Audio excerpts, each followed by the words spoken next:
Hello students, स्वागत आप सभी का आपके अपने YouTube channel smart study classes पर। तो बच्चों, आज से हम हिंदी काव्य के इंपॉर्टेंट क्वेश्चंस डिस्कस करने वाले हैं। तो हिंदी काव्य के भी बच्चों हम लगभग 200 क्वेश्चन डिस्कस करेंगे, जिसकी आपको 10 वीडियोस देखने को मिलेंगी। तो टोटल यहाँ से 10 मार्क्स का पूछा था, सभी बच्चों को पता। हेलो स्टूडेंट्स, तो लॉकडाउन एंड कोविड की वजह से क्या आप भी अपनी स्टडी को लेकर परेशान हो? तो बच्चा टेंशन लेने की जरूरत नहीं है। मैं आप सभी के लिए फ्री ऑफ कॉस्ट फिजिक्स का एक कोर्स लेकर आ रहा हूं नून अकेडमी पर, जो कि एकदम फ्री ऑफ कॉस्ट है। यूपी बोर्ड बच्चों के लिए है, हिंदी मीडियम में है। यहाँ पर आपको बहुत सारे बेनिफिट्स देखने को मिलेंगे बच्चा। लाइव इंटरेक्टिव क्लासेज हैं नून अकेडमी पर।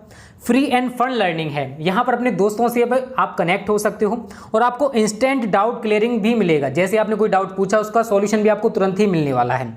और ये सब कुछ बच्चों आपको फ्री ऑफ कॉस्ट मिलेगा, करना कुछ नहीं है। डिस्क्रिप्शन में मैंने आपको एक लिंक दे रखी है नून अकेडमी की, उस लिंक पर क्लिक करना है और डाउनलोड कर लेना है। डाउनलोड करने के बाद बच्चा रजिस्ट्रेशन करना तो सभी बच्चे जानते हैं, रजिस्ट्रेशन कर लेना। और यूपी बोर्ड में जाकर यहाँ पर आप देख सकते हो ऐसा इंटरफेस आएगा, वहाँ पर जाकर आप हमारा फिजिक्स वाला ग्रुप ज्वाइन कर सकते हो बच्चा, जो कि एकदम फ्री ऑफ कॉस्ट है। हमारी डेली बेसिस पर बच्चा 8 से 9 बजे तक क्लास होती है सुबह में। आप फ्री में हमारी लाइव क्लासेस का फायदा उठा सकते हो। नोट्स भी आपको फ्री ऑफ कॉस्ट दिए जा रहे हैं, तो आपको कुछ नहीं करना, डिस्क्रिप्शन में जो लिंक है उससे ज्वाइन करना है। Join the free learning community today. तो टाइम वेस्ट मत करिए, ऐसा ना हो कि आप पछताते रह जाओ, कोर्स ज़्यादा निकल जाए। ठीक है, तो जल्दी से जाओ और आज ज्वाइन कर लो। ओके स्टूडेंट्स, होगा उसके बाद हिंदी में आगे का पोर्शन आपको पढ़ाया जाएगा। तो आज मैं थोड़ा सा आपको बेसिक पढ़ाऊं, उसके बाद 20 क्वेश्चंस कराने वाला हूं। ठीक है बच्चों, तो वीडियो के साथ लास्ट तक बने रहना, बिल्कुल भी स्किप मत करना। और अगर आप हमारे चैनल पर नए हो, बोर्ड एग्जाम्स की तैयारी बेस्ट तरीके से करना चाहते हो, तो चैनल कर लो सब्सक्राइब, बेल आइकन को दबा लेना। ठीक है बच्चों, तो अगर हम काल विभाजन की बात करें कि किस काल को कितने समय तक बांटा गया बच्चों, तो देखो यहाँ पर आप देख सकते हो काल को 3 भागों में बांटा गया है। आदिकाल, जिसको वीरगाथा काल के नाम से जाना जाता है, पूर्व मध्यकाल, जिसको भक्ति काल के नाम से जाना जाता है, उत्तर मध्यकाल, जिसको रीति काल के नाम से जाना जाता है, और आधुनिक काल। जो आपका आदिकाल है बच्चों, इसकी समय सीमा है सन 743 ईस्वी से सन 1343 ईस्वी तक। जो पूर्व मध्यकाल या भक्ति काल है बच्चों, इसकी समय सीमा है सन 1343 ईस्वी से सन 1643 ईस्वी तक। जो उत्तर मध्यकाल या रीति काल है बच्चों, इसकी समय सीमा है सन 1643 ईस्वी से सन 1843 ईस्वी तक। और देखो जो आधुनिक काल है बच्चों, वो सन 1843 ईस्वी से अब तक चल रहा है। ठीक है, ये हम आधुनिक काल में ही जी रहे हैं इन प्रेजेंट टाइम में। तो ये समय सीमा है कालों के आधार पर, और समय के आधार पर इनको बांटा गया है। अब बच्चों मैं कुछ क्वेश्चंस आपको इंपॉर्टेंट बता दूं। ठीक है, 20 इंपॉर्टेंट क्वेश्चंस हम आज लोग आप सभी के साथ डिस्कस करने वाले हैं, तो वीडियो को पूरा देखोगे तभी समझ में आएंगे। ठीक है, तो पहला क्वेश्चन है बच्चों, वीरगाथा काल की क्या विशेषता है? वीरगाथा काल जो है उसकी क्या विशेषता है, ये हमसे पूछा गया। ऑप्शंस आपको दे रखे हैं। नारी का रूप सौंदर्य चित्रण, प्रकृति चित्रण, युद्धों का सजीव चित्रण, और मुक्तक काव्य। तो बच्चों आप सभी को ध्यान रखना है।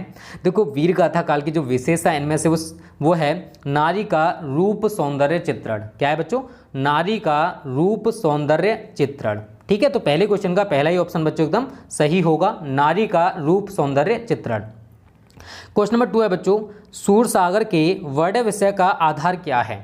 ऑप्शंस आपको दे रखे हैं श्रीमद् भागवत, विष्णु पुराण, केनोपनिषद एंड मनुस्मृति। तो आप सभी को बच्चों ध्यान रखना है, सूरसागर के वर्ण विषय का जो आधार है बच्चों वो है श्रीमद् भागवत। क्या है? श्रीमद् भागवत। तो दूसरे क्वेश्चन का बच्चों पहला ऑप्शन एकदम सही होगा। चलो बच्चों आगे बढ़ते हैं। तीसरा क्वेश्चन है हमारा, सूरसागर के रचनाकार हैं। सूरसागर के रचनाकार कौन हैं, ये हमसे पूछा गया है। तो इसका आंसर मुझे पता है, ज़्यादातर बच्चों को पता है, मुझे बताने की जरूरत नहीं है, आप सभी इससे पहले से जानते हो। ऑप्शंस आपको दे रखे हैं बच्चों, तुलसीदास, कबीरदास, सूरदास, जायसी। तो बच्चों इसका राइट आंसर है सूरदास। सूरसागर के जो रचनाकार हैं बच्चों वो कौन है? सूरदास जी हैं। क्वेश्चन नंबर 4 है बच्चों, परमल रासो किस काल की रचना है? ये जो परमल रासो है ये किस काल की रचना है, ये हमसे पूछा गया है। ऑप्शंस आपको दे रखे हैं आदिकाल, भक्तिकाल, रीतिकाल, आधुनिक काल। तो बच्चों आप सभी को ध्यान रखना है, परमल रासो जो है ये आदिकाल की रचना है। किस काल की रचना है बच्चों? आदिकाल की रचना है। तो चौथे क्वेश्चन का हमारा पहला ऑप्शन बच्चों एकदम सही होगा, आदिकाल। चलिए बच्चों आगे बढ़ते हैं। अब क्वेश्चन नंबर 5 पे बच्चों देखो, इस पार्ट के जितने भी क्वेश्चंस हैं वो ज़्यादातर इंपॉर्टेंट हैं, बोर्ड एग्जाम में पूछे जा सकते हैं, तो इनको आप अच्छे से तैयार कर लेना। क्वेश्चन नंबर 5 है बच्चों आज का हमारा, बीसल देव रासु के रचयिता कौन है? बीसल देव रासु जो रचना है इसके रचयिता कौन है, ये हमसे पूछा गया है। ऑप्शंस आपको दे रखे हैं बच्चों, देवसेन, नरपति नालह, विजयसेन सूरी, जिनदत्त सूरी। तो बच्चों आप सभी को याद रखना है, बीसल देव रासु जो रचना है इसके जो रचयिता हैं वो हैं बच्चों नरपति नालह जी। कौन है? नरपति नालह। तो पांचवें क्वेश्चन का सेकंड ऑप्शन एकदम सही होगा बच्चों, नरपति नालह। चलो बच्चों आगे बढ़ते हैं क्वेश्चन नंबर 6 की तरफ। ये कह रहा है बच्चों कि पृथ्वीराज रासु ये जो रचना है इसको किसने लिखा है, किस व्यक्ति ने लिखा है, किस व्यक्ति ने रचा है? इंपॉर्टेंट है, अच्छे से तैयार कर लेना, ठीक है। ऑप्शंस आपको देखें बच्चों, जायसी, मंझन, कुतुबन, चंदबरदाई।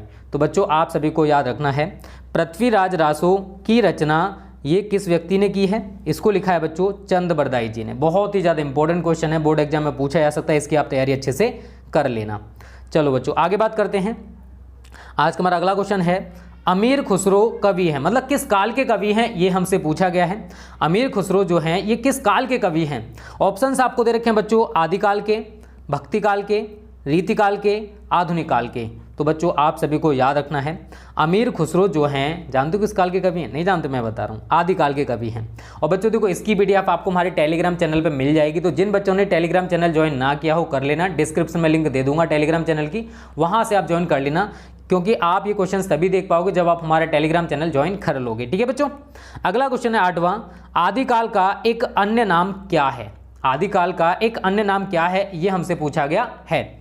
ऑप्शंस आपको दे रखे हैं बच्चों, स्वर्णयुग, सिद्ध सामंत काल, श्रृंगार काल, भक्ति काल। तो बच्चों आप सभी को ध्यान रखना है, आदिकाल का एक और दूसरा नाम क्या है जानते हो? सिद्ध सामंत काल। क्या है बच्चों? सिद्ध सामंत काल। बहुत ही ज़्यादा इंपॉर्टेंट क्वेश्चन है बच्चों, ये बोर्ड एग्जाम में पूछे जा सकते हैं, कोई फालतू क्वेश्चन मैं आपको नहीं कराने वाला हूँ, ठीक है। और लगभग 200 क्वेश्चंस कराऊंगा हिंदी काव्य के भी, तो इनको आप अच्छे से तैयार करोगे, ठीक है। चलो बच्चों आगे बढ़ते हैं। अब अगला क्वेश्चन है, वीरगाथा काल के कवि कौन हैं?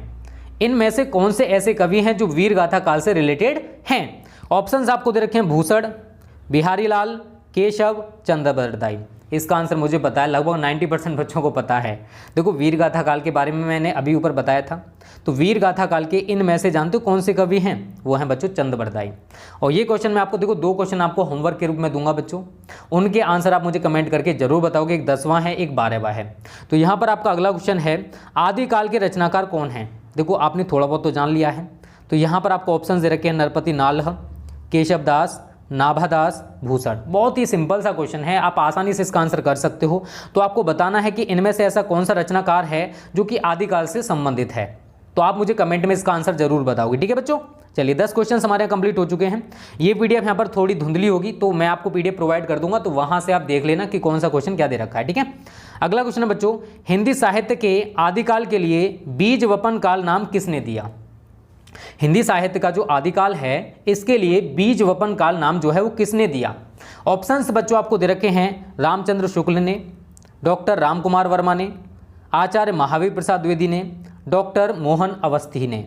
तो बच्चों आप सभी को ध्यान रखना है, हिंदी साहित्य के आदिकाल के लिए बीज वपन काल जो नाम दिया वो दिया आचार्य महावीर प्रसाद द्विवेदी जी ने। किसने दिया? आचार्य महावीर प्रसाद द्विवेदी जी ने, ठीक है बच्चों। और ये भी क्वेश्चन इंपॉर्टेंट है, इसका आंसर मेरे को कमेंट करोगे, 12वां क्वेश्चन आप इसको बोलोगे, ठीक है। हिंदी की प्रथम रचना कौन सी है? इसका आंसर अगर आपको पता है तो अच्छी बात है, मैं बता दे रहा हूँ। ऑप्शंस क्या दे रखे हैं, दोहा कोश, श्रवकाचार, पृथ्वीराज रासु, भरतेश्वर बाहुबली रास, ठीक है। तो इसका जो भी राइट आंसर है, अगर आपको पता है कि इसका राइट आंसर ये है, तो आप मुझे कमेंट करके जरूर बताओगे, ठीक है बच्चों। कमेंट कर देना, ज़्यादा से ज़्यादा बच्चे कमेंट किया करो, और वीडियो को लाइक और शेयर करने में कंजूसी मत किया करो, ठीक है बच्चों। अगला क्वेश्चन है बच्चों, हिंदी का प्रथम महाकाव्य इनमें से कौन सा है? हिंदी का प्रथम महाकाव्य इन चारों में से कौन सा है? ऑप्शंस पहले पढ़ लेते हैं। ऑप्शंस आपको दे रखे हैं, खुमान रासो, साहित्य लहरी, पृथ्वीराज रासो, साकेत। तो बच्चों आप सभी को ध्यान रखना है कि इन सभी में से हिंदी का जो प्रथम महाकाव्य कहलाता है बच्चों वो है पृथ्वीराज रासो। कौन सा है? पृथ्वीराज रासो। तो हमारे आज के 13वां क्वेश्चन चल रहा है, इसका राइट आंसर है पृथ्वीराज रासो। चलो बच्चों आगे बात करते हैं, हिंदी का आदि काव्य है, हिंदी का आदि काव्य कौन सा है ये हमसे पूछा गया है। ऑप्शंस आपको दे रखे हैं बच्चों, बीसल देव रासो, कवित्त रत्नाकर, रामचंद्रिका, साखी। तो बच्चों आप सभी को ध्यान रखना है कि हिंदी का जो आदि काव्य है वो है बीसल देवरासु। कौन सा है बच्चों? बीसल देवरासु है, ठीक है ना। तो यहां तक सारे क्वेश्चंस आपको क्लियर हो रहे होंगे। एक बार अगर आपने वीडियो को पूरा देख लिया ना तो स्टूडेंट आपको सारे क्वेश्चंस अच्छे से तैयार हो जाएंगे। बस आपको वीडियो देखने की जरूरत है। अगर आप वीडियो देख लोगे तो आपको सारे क्वेश्चंस एक ही बार में क्लियर होने वाले, इतना मैं आप सभी से कह सकता हूं। चलिए बच्चों, अगला क्वेश्चन है हमारा आज का, निम्नलिखित में से कौन भक्ति काल का महाकाव्य है? इनमें से ऐसा कौन सा है जो भक्ति काल का महाकाव्य है? ऑप्शंस आपको दे रखे बच्चों, साकेत, श्री रामचरितमानस, कामायनी, पृथ्वीराज, रासो। तो बच्चों आप सभी को ध्यान रखना है, इन सभी में से भक्ति काल का जो महाकाव्य है, ज़्यादातर बच्चों को इसका आंसर पता है, मैं जानता हूं, बट मैं भी आपको बता दे रहा हूं, इन सभी में से बच्चों जो भक्ति काल का महाकाव्य है वो है बच्चों श्री रामचरितमानस। कौन सा है बच्चों? श्री रामचरितमानस है। चलो बच्चों आगे बढ़ते हैं अगले क्वेश्चन की तरफ। हमारा आज का अगला क्वेश्चन है, निम्नलिखित में से कौन सी कृति रीतिकाल में लिखी गई है? इनमें से ऐसी कौन सी रचना है बच्चों जो कि रीतिकाल में लिखी गई है? ये हमसे पूछा गया है, इंपॉर्टेंट क्वेश्चन है, पूछा जा सकता है। ऑप्शंस आपको दे रखे हैं, साकेत, विनय पत्रिका, बिहारी सतसई, पृथ्वीराज, रासो। तो बच्चों आप सभी को ध्यान रखना है, इन सभी में से जो रीतिकाल में लिखी गई कृति है, रचना है, उसका नाम है बच्चों बिहारी सतसई। कौन सी है बच्चों? बिहारी सतसई, जिसको बिहारी जी ने लिखा है, ठीक है। तो इंपॉर्टेंट क्वेश्चन है, इसको भी आप अच्छे से तैयार कर लेना। अगला क्वेश्चन है बच्चों, हिंदी साहित्य में किस काल को श्रृंगार काल कहा जाता है? अभी मैंने कुछ देर पहले ही आपको काल विभाजन पढ़ाए थे, तो उसमें मैंने श्रृंगार काल ब्रैकेट में लिख रखा था, अगर आपने नोटिस किया हो तो। अगर नहीं किया तो पीडीएफ देख लेना, वहां पर मैंने लिख रखा है। तो बच्चों ऑप्शंस आपको दे रखे हैं, आदिकाल, भक्तिकाल, रीतिकाल, आधुनिक काल। तो बच्चों इनमें से जो रीतिकाल है इसको श्रृंगार काल भी कहा जाता है। तो इस वाले क्वेश्चन का बच्चों रीतिकाल एकदम राइट आंसर है। तो यहां तक किसी भी बच्चे को कोई भी कंफ्यूजन आई थिंक नहीं होना चाहिए, ठीक है बच्चों।